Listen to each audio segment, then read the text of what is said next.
আসসালামু আলাইকুম প্রিয় বন্ধুরা। কি খেলা দেখাইলো রে ভাই মেসি!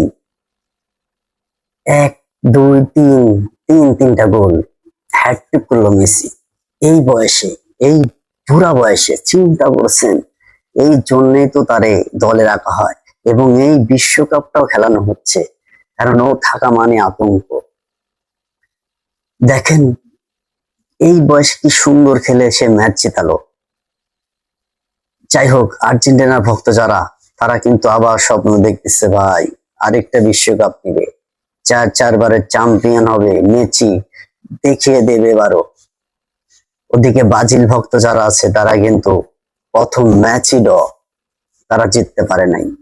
তবে কথা আছে, যদিও তাদের নেইমার দলে ছিল না, একটা কথা বলার মতো তাদের মুখ আছে। যদি নেইমার থাকতো হয়তো দলের একটা সিস্টেম ঘুরে যেত, এটা সত্য। কারণ দলের একটা সেরা খেলোয়াড় দলে ছিল না। এখন ব্রাজিল ভক্তরা কিন্তু একটু মাথা নিচু করে আছে, আর আর্জেন্টিনারা মাথা উঁচু করে আছে, কারণ তারা জিতেছে আর ব্রাজিল ড্র করছে।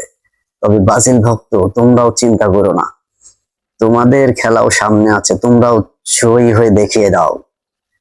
আর এই দুই দলের এখন 7 আপ, 3 পিস এগুলা চলছে, আরো চলবে সামনে।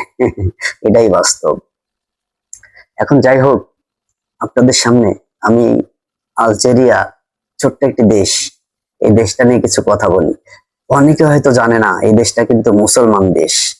99% মুসলমান এই দেশে, আর জনসংখ্যা মাত্র 5 কোটি। ছোট্ট একটি দেশ রে ভাই।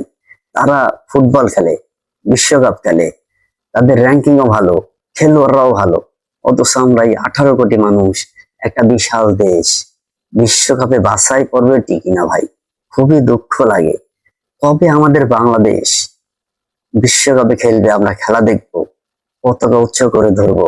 এই আর্জেন্টিনা ব্রাজিল সমর্থকরাও আমাদের এই বাংলাদেশ নিয়ে নাচানাচি করবে, শোডাউন দিবে, বড় বড় পতাকা বানাবে, মিছিল করবে, দেখতে না কতই ভালো লাগবে। এটা আসলেই আমি মন থেকে চাই আমাদের বাংলাদেশও যেন একদিন